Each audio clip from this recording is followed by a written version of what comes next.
City Council. My name is Larry Ortega, and I represent a community-wide coalition that helps parents get engaged into their child's education. And the reason why I'm here today is because the community is speaking about stops happening around the schools, and this serves to retard the whole effort of what we're trying to do, is to bring parents and allow them to be more engaged in their child's education. So I wanted to offer up a couple of facts. I've talked to two leading experts in the country with regard to our undocumented families in this country, and I'd like to offer up a little bit of data. For many years, we've heard unchallenged commentary regarding the drain undocumented and immigrant population are to our economy. Mass media has done a poor job on reporting the economic data on the undocumented person's contributions, failing to analyze it from both sides of the T account. As such, the undocumented are easily named the scapegoat for many of the ills of our community.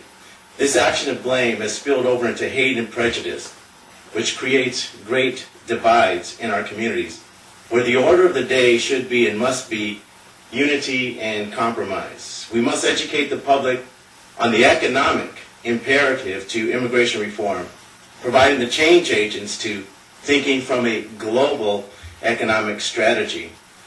Our country's economic success hinges on our ability to embrace multiculturalism and multilingual environments. Economically speaking, we must embrace the opportunity relative to our undocumented families' contribution. Don't let hate guide our economic future. There are unrealistic expectations that enforcement only, such as 287G policies, will lead to a tangible, satisfactory outcome to the challenges that are before us. Even if 100,000 undocumented workers were arrested this very day, this will only serve to remove 0.0083% of the undocumented families living in this country today. So then why do we engage in such what appears to be expensive futility? Who are we doing the ICE raids for? There are truly no effective economic argument that could be made to continue to ignore our brothers and sisters who have not only worked tirelessly for centuries bringing food to our tables, but who have literally made our economic system work. In California, there are 8.9 million immigrants, making up 1/3 of California's labor force, and pay approximately $4.5 billion in state taxes each year. Can we tackle immigration reform from an economic standpoint?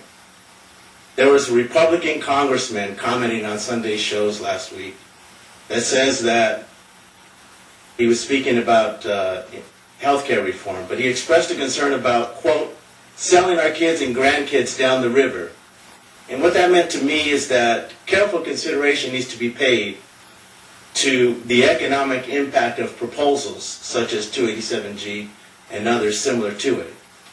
I asked the question, can we tackle immigration reform by looking at this challenge from a true economic perspective?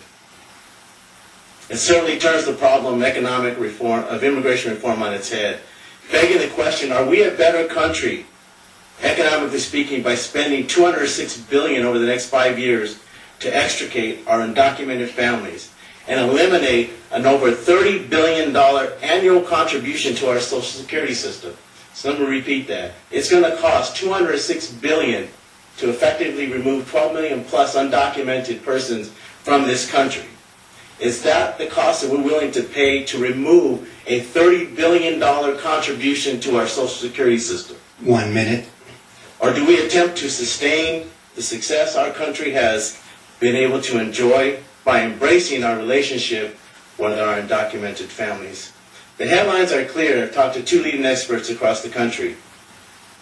Undocumented families contribute approximately $63 billion to the gross economic product of the state of California. This is a study done by UCLA. And across the country, they say in Oregon and in Texas and in Iowa and in other parts of the country, they talk about the undocumented families' contribution being greater and more significant than their take. And that story has not been told. And as a final point, think about the mere existence of 12 million undocumented families, and the teachers' jobs. Yes, last point. And the jobs that are created by the mere existence of our undocumented families are tremendous. Not to mention the small business who are suppliers to the industry in the healthcare and construction industries. Thank you for your time. Followed by